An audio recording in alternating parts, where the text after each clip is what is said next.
everyone. Thanks for joining us. I'm Caitlin. I'm one of the grief coaches here with the pet loss support team at Lap of Love. And today we're going to talk a little bit about self-care while grieving your sweet baby's loss. So I'm joined with Christina. She's amazing. So she is a certified companion fatigue educator and she's a certified grief companion. And she works at Lap of Love as well. She's a veterinary care coordinator and works with our support team and our lovely veterinarians. So hi, Christina, welcome. Hi, Caitlin. Thank you so much for having me. It's really a pleasure, especially talking about the two subjects I'm very passionate about for Mhm. sure.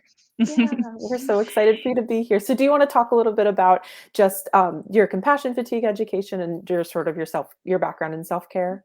Absolutely, yeah. So, when I first started about 8 years ago, Dr. Danny approached me, especially with the grief side of it. She wanted to add grief support for the family. So she asked me, to kind of get that started. So I traveled to Texas. I took the course with Colleen Ellis, and I've been doing that ever since. I absolutely love it. We started our grief support groups in person before the pandemic, and we were doing that for years, and it was really great. And shortly after that, we also talked about how compassion fatigue in this field is just so prevalent. So Mhm. we wanted to make that available for veterinary all veterinary staff. And so we did that. So I studied, I went online and I studied and studied and studied and became a compassion fatigue educator. And that became a passion of mine. Self care is just so important. Mhm. It really is. And that's something that we talk a lot about on the pet loss support team with all of our pet parents is just the importance of self-care. So my question to you is what is self-care? Because there's probably some people out there who don't really understand what that means. Absolutely. Yeah. So there's actually a wide misconception about what self care actually is, and what it can be. Is it going to the coffee shop and getting a coffee with your friends? Is it, taking a bubble bath? Is it wrapping yourself in a warm blanket and sipping your favorite cup of tea? And sure, it can be, but it's not going to be that for everybody, right? But simply put, self care is just taking care of yourself. That's it. And it's going to be as unique as our grief. It's going to be as unique as our fingerprints, even. And what that means is just what works best for me may not work best for you, and that's absolutely okay. But the key is really just to find what does work best for you, to Mhm. take care of you, and then to do that often, right? Mhm. And one misconception we can put to rest, Caitlin, is that self care is selfish because it absolutely is not. It is a Exactly. necessity, especially in grief. Yeah, it definitely is. And, something that we talk about as well, just on our pet loss team, is that everybody needs something different in our grief journey. And so, just like you said, Mm, everybody's going to need something different when it comes to self care, too. So, like you said, it might absolutely. look like a coffee shop trip, or it might look like, just needing a bubble bath at home, whatever that is. So, just talking about that, why is self care so important? Aside from grief, self care is, what we need to maintain a healthy relationship with ourselves, right? Mhm. It's doing the things that we need to do to help us live a full life and to live more effectively and to really improve our physical and our mental health. But in regards to grief, I think that anyone who's ever experienced grief in any capacity would agree that grief is raw and painful, debilitating even. For example, if you have a pet that passes tragically, you quite literally feel like your world has stopped. Mhm. And on the other side of that, getting a terminal diagnosis or helping with, caring for an elderly pet, even, your world is centered in taking care of them around the clock most times, and losing them, quite literally feels like your world has stopped as well, not just because of the grief, Mhm. but because our identity is also centered in caring for that pet. So when they pass, sometimes people can feel lost. But just to remember that just because, our world has stopped, sadly, the outside world doesn't. Our Yeah. jobs don't stop. Our families, our spouses, and our children, our other pets in the home don't stop needing our care. And we don't stop needing to care for ourselves, especially ourselves in this time. So Yeah. that's why it's really so important to implement self care practices after a loss so that you can be well, and you can care for those in your charge and you can accomplish the things that you need to accomplish day to day. Yeah, exactly. It would be so nice if we could press a pause button on life and grieve as long as we need to and then go back to work. But unfortunately, we have to figure out the ways to, the balance of how to grieve and how to live at the same time. And so, yeah, that was a perfect description of why we need it. So, just talking about how Absolutely. important self-care is, specifically for grieving, why is this something that we should think about after we lose our fur babies? And you You know, kind of if touched on it with the identity a little too. Yeah, exactly. It's really it's a crucial part of the healing process because it does ease the suffering of our mind, body, and our spirit. Mhm, Self care has many pillars, many categories, but I feel like the ones that are affected the most by grief are our emotional, physical, psychological, and spiritual health, right? mhm, And self care does ease the suffering of all of them. Grief is hard. I think that we can all agree on that. Implementing self care, during those times is really going to be crucial to the healing process, especially when the outside world doesn't stop. And I would even go a step further, Caitlin, and say that self-care prior to grief, or even implementing it on a day-to-day, as a regular practice, is really going to be beneficial and set you up for success so that you mhm. can navigate the grief after the loss. Yeah, yeah, exactly. And just like you said, and I mentioned as well, we lose our self-identity when our babies pass, but we also just lose so much of that routine. And so trying to find ways to implement self-care as your new routine is just, yeah, it's really, really beneficial. And, I'd always talk about as well in my groups, just taking little victories where you can. So if all you did Yeah. was drink water, good for you. We just got to take it where we can. So on that note, what can self-care look like? What are different examples of self-care? Absolutely. And I want to preface this by again saying that no two people are alike, and my self-care is not going to be your self-care, and that's absolutely okay. But again, finding that thing that works best for you to take care of yourself every day is going to be so important. I do have a list, so I will reference my list so I don't miss anything. Mhm, But I want to start with the mental and emotional part of it first. Um, just being kind to yourself is going to be the most important thing. Grief is so cruel, and not allowing your mind to hurt you more than you're already hurting is so important. We have to show ourselves the love and respect that we deserve, and be kind to ourselves, right? Feeling what you need to feel. A lot of times our pain and our grief is so painful that we want to push it down and kind of bury it, and that's going to really hinder our healing process. Feel what you need to feel. You're going to feel numb, angry, confused, depressed, and sometimes even relief and comfort. mhm. And just an example of that, if you did lose a pet tragically and there was suffering involved, there might be a feeling of relief or comfort with that, and that's okay. Yeah. But allowing yourself to feel those things and knowing that no feeling is right or wrong. So Mhm, another one would be to express your emotions, right? Finding a really meaningful, healthy outlet to do that is going to be so important. Journaling is really good. If you're artistic, expressing yourself through your art. Music is really one of my favorites. I love music. Exercise, not one of my favorites, but hey. But really finding what really helps you release those emotions and sticking with that is going to be so good. And mhm, then the last one in this category is really taboo. It's laugh when you can. A lot of mhm, families, really feel like laughing, kind of makes them feel guilty sometimes, because it makes them mhm, feel like, well, I didn't love them as much if I'm laughing, but that's not the case. mhm, Laughter is medicine. I mean, it releases a stress reducing chemical in our brain, so it's good for us. So laugh when you can. It's absolutely okay. And then in the physical category, these are going to be really the most important things, I think, mhm. next to being kind to yourself. Really just get sleep, Yep, nourish your body, maintain your hygiene, right? Your mind is experiencing trauma right now, and your body needs rest to heal. yep, So eating and sleeping and taking your shower and eating nutritious foods, all those things, if you don't do anything else, yep. those are going to help you feel accomplished at the end of the day. So definitely those. Awaken your senses. Sensory items are so good. When you're going through something like, trying a new food, tasting a new food, smelling a new scent, sitting by the ocean, listening to the waves, watching the sunset. whatever is going to help you feel, comfortable. And this one might sound really simple, but breathing, Mm, mindful breathing specifically, because it has the ability to help you gain control over your mind and your body when your big emotions are, making you lose control. So that's definitely a good one. And then, of course, wrapping yourself in that blanket and sipping mhm, that cup of tea. If that works for you, then do that, right?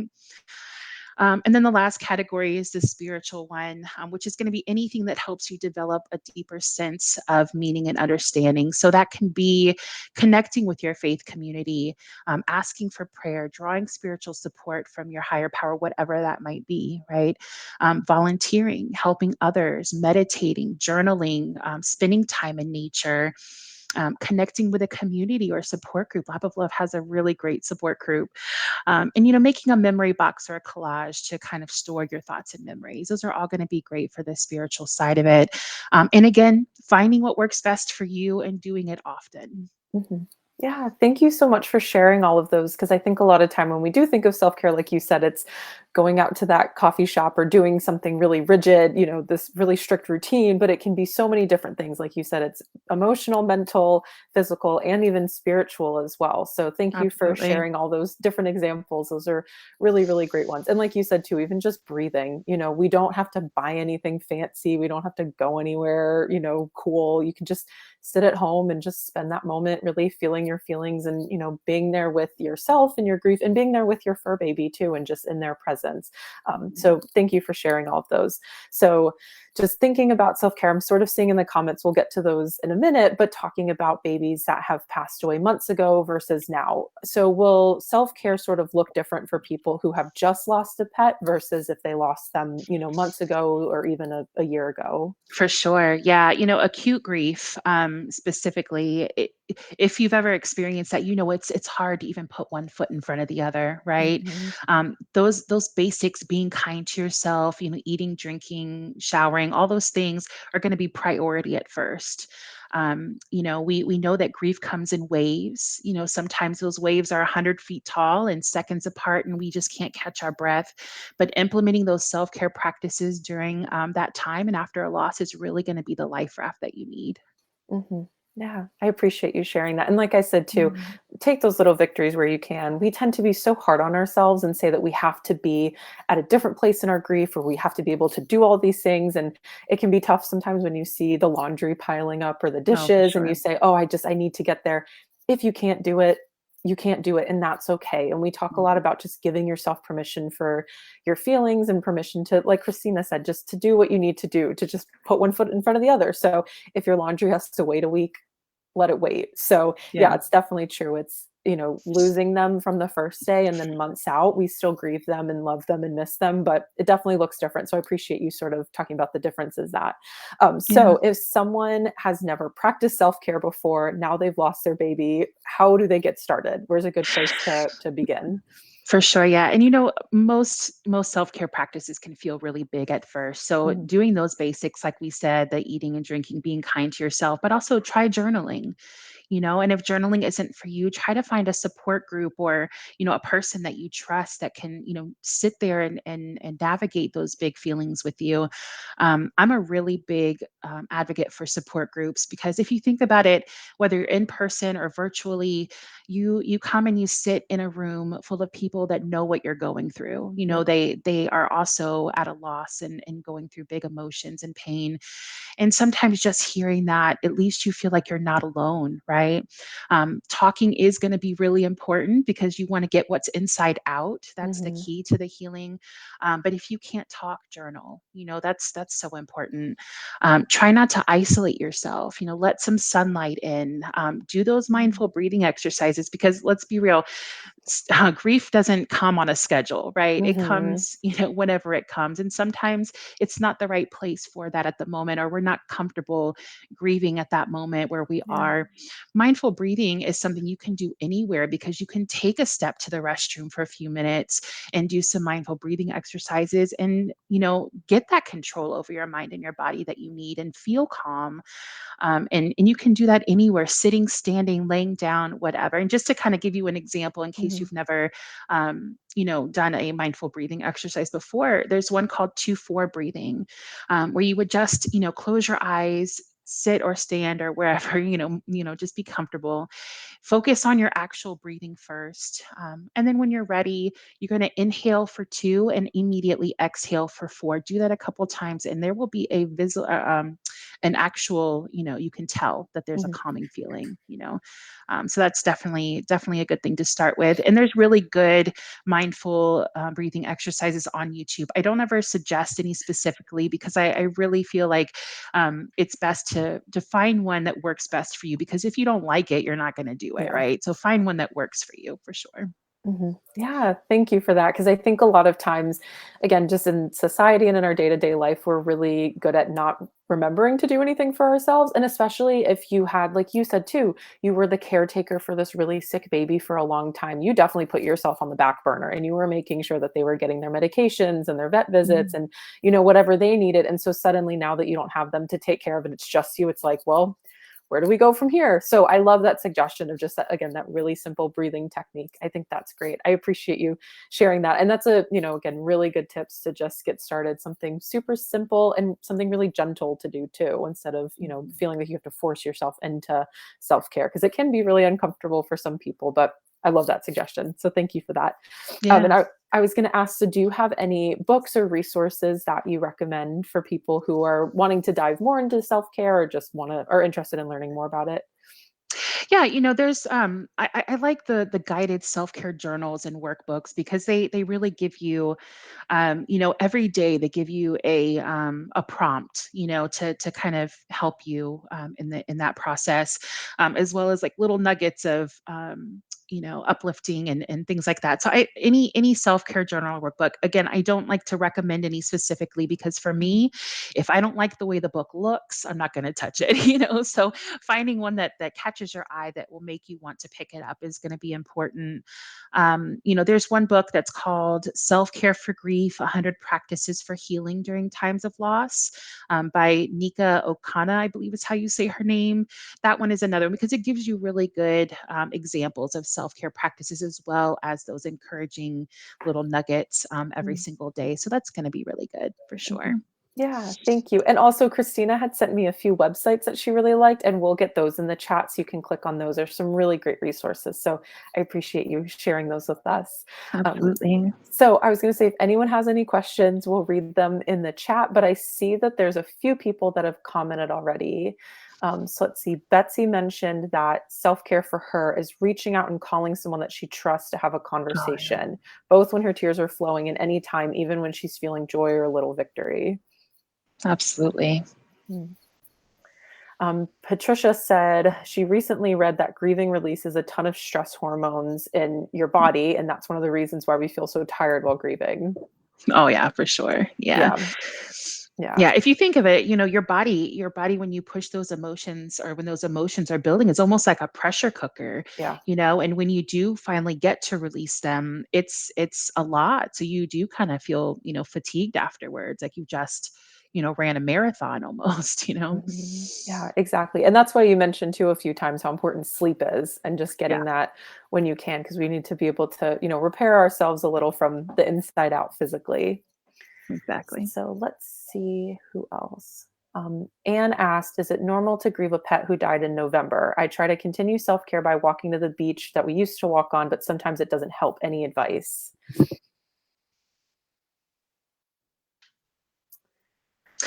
Just really, again, finding the things that work best for you. So that might have not been the best, thing. Maybe you didn't, enjoy that as much, but really digging deep and finding, the things that do bring you joy, whatever the case may be, is really going to be helpful. Sometimes you have to do a little exploring to do that, but for sure, just finding those things that really work best. I don't know if you can add to that, Caitlin. Mhm. Yeah, I was gonna say the same thing too. So, again, that self-care, you're getting up and walking is always really important. But like Christina said, maybe you'll find more comfort in journaling.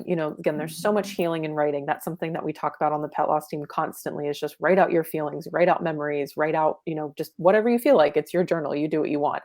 So you could Mhm. try something like that. You could even do something, make sure you're eating 3 meals a day. Maybe you just haven't been able to sort of set that back into your routine again, because really it's so easy to just skip meals and say I don't have an appetite. I lose my appetite when I grieve, so I definitely like resonate with that. So take some of that and maybe see if that helps a little. But November has not been that long, so remind yourself of that too. Give yourself a lot of grace. So Oh, for it's sure. there's no timeline for your grief. So just Yeah, remember you're exactly where you're supposed to be. exactly. Yeah. So, and then a few other people, Marilyn talked about her sweet one that passed in December. Again, there's no timeline for this. So, all these feelings are completely valid. Deborah said she lost both her cats in a 2-month period. Mm. This was a year ago, and you can't forgive yourself. Oh, my heart's with you, Deborah. It's hard, and especially forgiveness. Do you want to talk a little bit about that too, Christina? Forgiveness and self care, if those tie in together, and guilt as Yeah. well. Yeah, it's such a normal emotion, and like I said earlier, no emotional is wrong. You're Mhm. just you feel what you need to feel. And sometimes that feeling of guilt does come, but just remember that you did everything that you could, for your pet and to make sure that they, were comfortable and healthy, whatever the case may be surrounding their passing. You did what you felt was best for your little loved one. So while those feelings do come, write them down, journal them, get them out, so that you can start to heal from that. Mhm. Yeah, thanks, Christina. Mm. And then Gretchen talked about her baby that passed 2 months ago. I'm sorry, Gretchen, but I'm glad that you all are here Mm. and listening to this and hopefully taking some of the different, advice that Christina gave and some of the different self-care tips. I think that those will be really, really helpful. So I just wanted to thank you all again so much for joining us today. Again, I hope that some of the self-care really resonates with you and you can take this on your journey and it really helps. Just know that you can always reach us for pet loss support if you need to at our website, or you can always email us at petlosssupport@lapoflove.com. So if you have any other Mhm. questions, feel free to reach out that way. But thank you guys so much. And thank you, Christina, for joining us today. I really appreciate all your insight and self care and just how much this can benefit our families. Absolutely. It was a pleasure, Caitlin. Thank you. Thank you. Bye, everyone.